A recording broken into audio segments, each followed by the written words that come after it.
가격이 15.8% 현재 폭락한 상황입니다. 안전자산이라고 여겨지는 금이 폭락했을까요? 이런 상황에서는 모든 자산이 위험해질 수 있습니다. 반드시 우리가 해야 될 건 뭐냐? 네, 안녕하십니까 여러분. 현명한 투자의 길잡이 제임스입니다. 오늘은요, 이란 전쟁에 대해서 말씀드리려고 하는데, 사실 식상하긴 하실 겁니다. 하지만 그래도 이 얘기를 안 할 수가 없어요. 사실 지금 금융시장을 주도하는 게 이 이란 전쟁이기 때문에 그런데요, 이번에는 한번 좀 한 발자국 물러나서 이 지금까지 이란 전쟁이 어떻게 디벨롭이 되었고, 그리고 앞으로 어떻게 될 것인지, 그리고 지금 아무도 신경 쓰고 있지 않는 글로벌 금융시장의 움직임, 뭐 예를 들어서 조만간에 페드 의장 바뀝니다. 케빈 워시라는 분 조만간 들어오시죠. 그리고 우리나라는 한국은행 총재도 바뀌십니다, 조만간에. 그래서 사실 이란 전쟁이 없었다면은 지금쯤 아마 페드 의장이 새로 들어온 사람이 누구고, 그리고 한국은행 총재를 바뀐 사람이 누구고, 그런 얘기를 하고 있어야 되는데 그런 얘기를 지금 아무도 안 하고 있단 말이죠. 그러면은 이 이란 전쟁과 그리고 페드 의장이 바뀌는 것과 한국은행 총재가 바뀌는 것이, 이 모든 걸 종합했었을 때 앞으로 어떤 것들이 일어날 것 같은지. 그래서 저는 타이틀을 이렇게 정했습니다. 지정학적 위기, 즉 이란 전쟁이죠. 그리고 통화 질서의 변동, 이게 맞물렸을 때 어떤 일이 일어날 것인가, 한 발자국 물러나서 한번 같이 한번 보도록 하겠습니다. 핵심 키워드는 다음과 같습니다. 일단 브렌트 유가가 폭등을 했죠. 전쟁으로 인해서 가장 먼저 영향을 받은 것이 이 유가의 폭등입니다. 브렌트 유가 120불까지 간 적이 있습니다. 근데 재밌는 건 뭐냐, 그 과정에서 금 가격은 폭락했습니다. 사실 안전자산이라고 여겨지는 금이 폭락했을까요? 아무도 얘기하지 않는데 이건 왜 그럴까 볼 필요가 있을 것 같고요. 그리고 호르무즈 해협이 봉쇄가 되었습니다. 호르무즈가 봉쇄가 되어서 현재 브렌트 유가가 뛴 거죠. 근데 아무도 얘기하지 않는 건 뭐냐, 이 물동량이라고 하는 게 과연 어떤 함의를 갖는 것이냐 라고 하는 건 아무도 얘기하지 않습니다. 그래서 그런 것들을 오늘 한번 말씀을 드려보려고 합니다. 일단 이란 전쟁의 발발 과정과 전개 과정을 다시 한번 돌아보죠. 사실 이 이란 전쟁이 발발한 지가 벌써 한 달째가 돼가고 있습니다. 이게 2월 28일 날에 시작을 했어요. 오늘이 3월 27일입니다. 2월 28일 날에 미국과 이스라엘이 합동공습으로 이란 내 핵심 시설을 타격한 게 전쟁의 발발이었고요. 그리고 그 일이 있은 다음 4일 뒤죠, 호르무즈가 봉쇄되었습니다. 그래서 전세계 원유 물동량의 20%가 차단되었고, 그러다 보니까 유가가 폭등을 했습니다. 유가가 폭등을 했고 브렌트유는 120불을 돌파한 적이 있습니다. 그리고 3월 27일 현재까지 계속해서 전쟁이 이어지고 있고요. 그리고 그 과정에서 현재 공급망이 붕괴되고 있습니다. 이 공급망 붕괴가 핵심인데요, 사실 우리가 이 호르무즈가 막히게 되면 생각하는 게 일단 원유 가격이 급등하는 것, 석유값이 급등하는 생각하시는데, 이 중동에는 이라크, 아랍에미리트, 사우디아라비아, 그리고 오늘 얘기 드릴 카타르, 이런 나라처럼 되게 다양한 원자재라고 하는 걸 생산하는 나라가 많습니다. 그 중에서 카타르는 LNG 가스를 생산하는 나라인데, 카타르가 이 호르무즈 해협이 막히는 바람에 이 LNG를 생산하는, 그리고 LNG를 생산하는 이 능력이 떨어졌다. 그래서 LNG 공급에 대해서 불가항력을 선언했다라는 뉴스 보신 적 있으실 겁니다. 이런 일가 일어났고요. 그리고 그 와중에 사실 전쟁이 났으면 금 가격은 올라야 되죠. 왜냐? 금은 전통적인 안전자산이니까. 근데 금 가격이 15.8% 현재 폭락한 상황입니다. 되게 이례적인 폭락인 거죠. 자, 일단 아까 말씀드렸던 이 호르무즈 해협이 막혔다라고 하는 것이 대체 어떤 효과를 가져오는 것이냐. 일단 많이 생각하시는 건 당연하겠지만 원유가 못 갑니다. 전 세계 원유에서 20에서 25%가 여기를 지나다니거든요. 그래서 원유가 못 다니기 때문에 현재 석유 가격이 급등하고 있죠. 거기에 더해서 또 뭐가 있느냐, LNG가 이제 공급 불가가 됐습니다. LNG도 중동에서 많이 나옵니다. 특히나 카타르가 많이 생산하는데, 카타르가 이제 LNG 수출에 대해서 불가항력. 뭔 말이냐, 이게 천재지변과 같이 사건이 일어나서 우리가 도저히 LNG 공급을 못하게 되었다라고 하는 말인 거죠. 그래서 현재 한국, 중국, 유럽의 가스 수급 차질이 불가피해졌습니다. 거기에 더해서 공급망 마비가 또 일어나고 있는데, 사실 중동에서 알루미늄, 비료 이런 것도 나오거든요. 다 이런 것들이 다 핵심 산업 소재입니다. 헬륨도 나중에 말씀드린 건데 헬륨도 있어요. 이런 것들이 다 현재 호르무즈 지나서 와야 되는데 이런 것들이 다 지금 못 가고 있습니다. 이렇게 되면은 제조업 생산 단가가 오르는 건 당연하고요. 그리고 식료품 가격도 올라갑니다. 왜? 비료가 막히니까. 이런 일이 일어난다는 거죠. 그래서 현재 에너지 가격은 수직 상승하고 있습니다. 사람들이 많이 보는 게 원유 많이 보지 않습니까? 원유도 그런데 현재 천연가스도 같이 급등하고 있어요.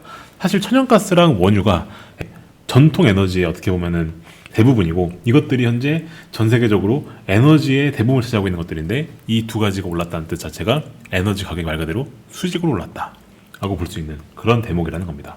이 와중에 현재 케빈 워시라는 사람이 최근에 페드의 의장으로 지명이 되었습니다. 자, 이분이 그러면 들어오게 되면은 이제 페드의 의장이 바뀌는 거고, 페드가 사실상 미국의 중앙은행이고 전 세계에서 가장 중요한 결정 중 하나를 하는 거죠. 미국의 금리 결정을 하는 것이죠. 그러면 이분이 들어온다는 것 자체가 사실 통화 정책에 있어서는 근본적 전환점이 된다 라고 볼 수 있는 부분인 건데, 이분이 어떤 분이고 이분이 뭘 하느냐라고 하는 거는 이미 머릿속에 사람들에서 잊혀진 지 오래입니다. 이분은 어떤 걸 주로 말씀하시느냐, 이분은 준칙 기반이라고 하는 걸 좋아하십니다. 일단 이분의 스토리를 말씀드리면, 이분이 2006년부터 2011년도까지 연방준비제도 페드죠, 거기에 이사였어요. 최연소 이사였습니다. 그리고 2008년 금융위기를 겪으신 분이고, 이때 위기 대응 수습 과정에서 핵심 역할을 수행하신 분 중 한 분이시고요.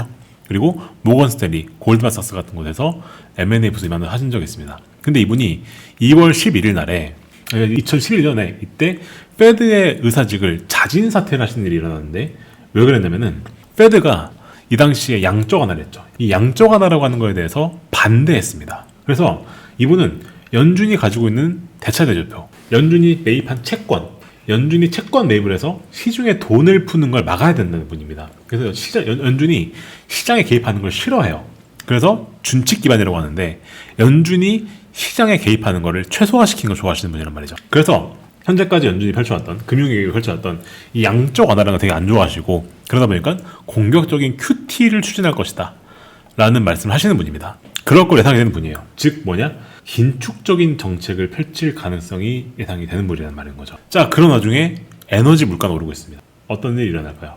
이분의 긴축적 성향에 대해서 더 걱정을 해야 되는 그런 부분이 있겠다는 거죠. 이분이 주장하시는 게 AI로 인해서 생산성 향상이 일어날 것이고, 그렇게 되면 공급 측 인플레가 완화될 것이다 라는 말을 하는데, 사실 이 호르무즈 해협에 막혀서 원유가 못 오는 건 사실상 어떻게 되는 것이냐? 이거는 AI로도 어떻게 할 수 있는 부분이죠. 이게 물리적으로 막힌 거니까요. 그러면은 AI로 생산하는 사실상 논리가 제한될 거기 때문에 이분이 집권을 했을 때 아마 매파적인 정책을 펼칠 가능성이 높아질 것이다 라고 하는 논리로 기울될 수 있다는 거죠. 그래서 케빈 워시랑 제롬 파월 의장의 지금까지 이 그 두 분이 했었던 인터뷰나 이분의 성향들을 봤었을 때 여러 가지가 차이점이 납니다. 일단 제롬 파월 같은 경우에는 필립스 곡선을 중시하시는 분입니다. 임금과 물가를 중시하시고, 임금이 오르면 물가가 오른다는 그런 사이클을 중시하시는 분인데, 이분은, 케빈 워시라는 분은 되게 명확합니다. 인플레이션은 통화량이 많으면 오는 거고 재정 지출이 많으면 온다 라고 생각하시는 분이에요. 그래서 연준이 통화량을 공급하지만 않으면 인플레는 안 온다 믿는 분입니다. 그래서 공격적인 QT를 하고자 하는 분인 거죠. 그래서 대차대조표, 즉 연준이 가지고 있는 채권을 빠르게 공격적으로 축소하겠다라는 걸 가지신 분이고요. 그리고 포워드 가이던스, 이게 연준이 향후에 금리 어떻게 할 것입니다 라고 하는 걸 시장에 전달하는 건데, 아까 말씀드렸던 것처럼 케빈 워시는 시장에 개입하는 걸 싫어합니다. 그래서 연준이 금리를 어떻게 할 것이다 라고 하는 것을 별로 좋아하지 않으시는 분이죠. 그래서 이제 이런 부분에서 케빈 워시랑 제롬 파월은 큰 차이가 있습니다. 거기에 더해서 한국은행에도 이제 신현송 한국총재가 새로 집권하시죠. 그죠? 이찬혁 총재가 이제 4년 임기를 마치시고 이제 신현송 한국총재가 들어오십니다. 이분도 근데 케빈 워시랑 결을 같이 하시는 부분이 되게 많아요. 이분도 금융 안정을 최우선시킵니다. 그리고 어떻게 보면은 그 중앙은행이 시장에 개입하는 거를 되게 안 좋아하시는 분 중 한 분이십니다. 그래서 이 중앙은행의 존재 의무는 말 그대로 금융의 안정을 위해서, 그래서 필요하다면 물가를 안정시키기 위해서 금리를 올려야 되고, 그런 것들을 독립적으로 해야 되고 시장과는 무관하게 움직여야 된다고 믿으시는 분입니다. 그래서 뭐 외화 건전성 이런 거 되게 중요하게 생각하시고, 그리고 선물한 포지션 규제 이런 거 되게 중요하게 생각하시는 분이죠. 그래서 이분도 마찬가지로 말씀드렸던 것처럼 그 케빈 워시가 집권하게 되면은 사실 매파적으로 갈 가능성이 높아지는 상황에서 한국은행 총재도 똑같이 매파적 성향을 가지신 분이 들어온다 라는 거지 않습니까? 그래서 전반적으로 봤었을 때 한국과 미국이 공통적으로 현재 지금 매파적인 위치로 이동하고 있다 라고 하는 것이 어떻게 보면은 우리가 관측되는 포인트겠다는 거죠. 이런 상황에서 현재 금융시장에서 이상현상이 나타나고 있는데, 그게 뭐냐? 금 가격이 폭락하고 있습니다. 폭락하고 있죠. 자, 우리가 금 가격이 그럼 왜 폭락하느냐를 좀 볼 필요가 있습니다. 이 금 가격이 폭락하는 이유는 뭐냐면은 사실상 그 현재 금이 1월 초부터 시작해가지고 1월 말까지 역사상 본 적이 없는 랠리를 펼쳤습니다. 그리고 그 이후에 폭락하고 있죠. 근데 원래 같으면은 금이라고 하는 거는 위기 때는 올라야 되는데 현재 금 가격이 내려가고 있습니다. 왜 그러냐면은 사실 지금까지 금리 오른 거는 어떻게 보면은 유동성이 시장에 만발했었기 때문에 그런 것도 없잖아요. 이렇게 있었습니다. 이 달러라고 하는 거에 대한 위기, 그러니까 달러를 믿을 수가 없다라고 하는 그 내러티브 때문에 금이 올랐었는데 현재 금이 내려가고 있단 말이에요. 근데 안전자산 경향에 했을 때 금이 폭락한다는 건 뭐냐? 이거는 유동성 위기 신호를 볼 필요가 있는 겁니다. 금이 올랐던 이유가 유동성이 많아서 올랐었던 게 있었기 때문에 유동성이 빠지고 있다라고 하는 거라는 거죠. 그리고 그 현재 달러가 오르고 있다는 게 가장 큰 포인트 중 하나인데, 아까 말씀드렸던 것처럼 캐비너 씨가 약간은 매파적으로 돌아서서 미국의 재정 건전성을 강화하고 그런 부분들을 할 가능성이 커지기 때문에 다시 달러로 다시 자산이 돌아가는 그런 일이 일어나고 있는 겁니다. 이게 캐비너 씨가 매파적으로 나올 수도 있다는 견해를 더 강화시켜주는 거죠.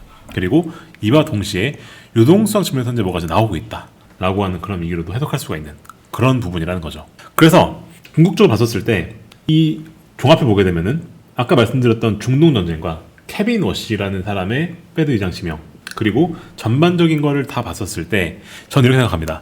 이제 달러 패권이 다시 강화되고 있다. 그래서 그 케빈 워시가 돌아와서 그 대차대조표를 축소를 하고 그렇게 해서 재정건전성을 높이게 되면은 달러가 강세로 갈 겁니다. 거기에 더해서 현재 중동 전쟁이라고 하는 걸 통해서 이제 그 사람들의 그 안전자 선호심이 강화되고 있죠. 그러다 보니까 달러가 지금 강세로 가고 있는 거고, 그러다 보니까 현재 원달러 환율은 1,500원 돌파를 한 지 오래됐고요. 그죠? 그리고 유로화 닥스를 가고 있는 현상이 심화되고 있고, 그리고 신흥국들에서 자본 유천성이 강화되고 있습니다. 거기에 더해서 금 폭락하고 있고요. 이게 사실 금리와 달러는 반대로 가죠. 그렇다 보니까 사실 앞으로 하반기 동안에는 이제 달러 자산의 강세가 다시 예상이 된다 라고 하는 것이 오늘 말씀드린 포인트입니다. 제가 올해 초까지만 하더라도 사실 신흥국 쪽으로 자본이 계속 가지 않겠느냐 라는 말씀을 드렸었는데요. 전쟁이 일어났고 그리고 이 중앙은행 장이 바뀌는 이런 이벤트가 일어나면서 레진이 바뀌었다는 말씀을 드리고 싶은 겁니다. 그래서 미국 주식 쪽으로 비중이 더 늘어나지 않을까 라고 하는 게 오늘 말씀드리고 싶은 포인트 중 하나라는 거죠. 그렇다고 하면은 우리나라가 이제 그 우리나라 주식들 어떻게 될 것이냐 궁금하실 텐데요. 사실 이번에 K 방산이 되게 좋았었죠. 그죠?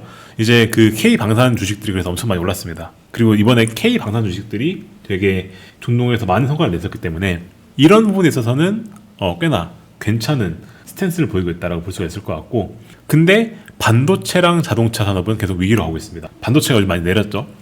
그게 왜 그러냐면은 아까 말씀드렸던 것처럼 헬륨, 이게 반도체 생산에 되게 중요한 원료 중 하나인데 이게 카타르에서 주로 옵니다.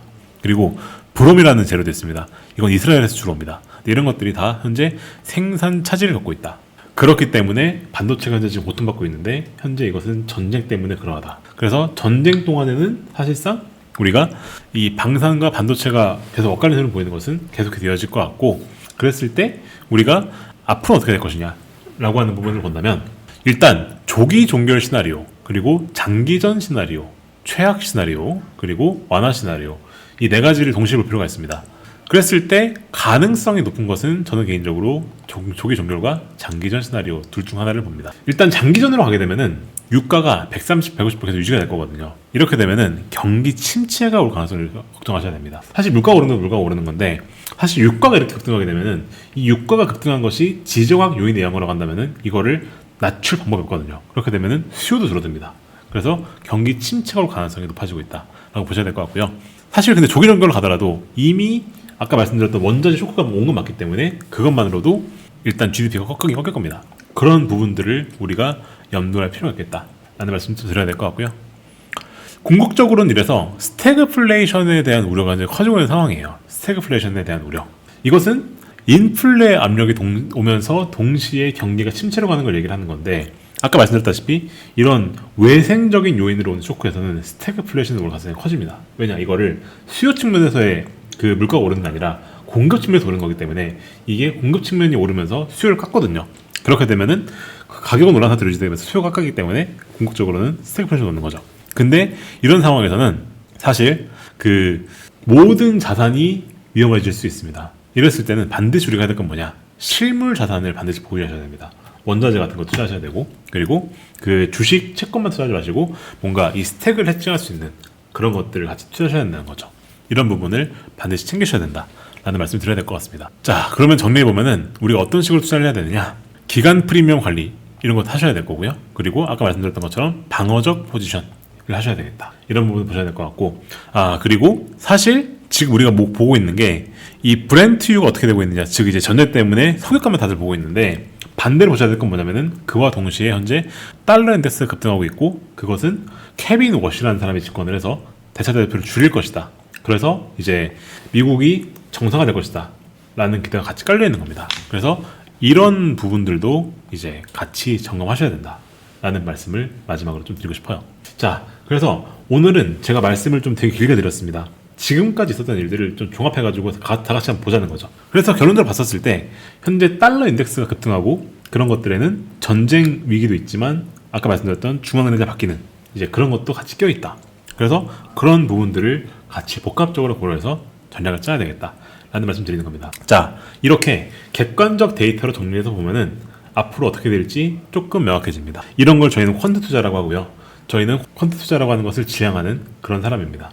저와 함께할 방법은 여기 하늘 댓글 보시게 되면은 함께 방법이 들어있습니다. 그래서 같이 참고해 주시면 좋을 것 같고요. 저희 유튜브 채널 도움이 됐으면 구독과 좋아요, 알림 설정까지 꼭 부탁을 드릴게요. 그럼 저는 다음에 인사드리겠습니다. 감사합니다.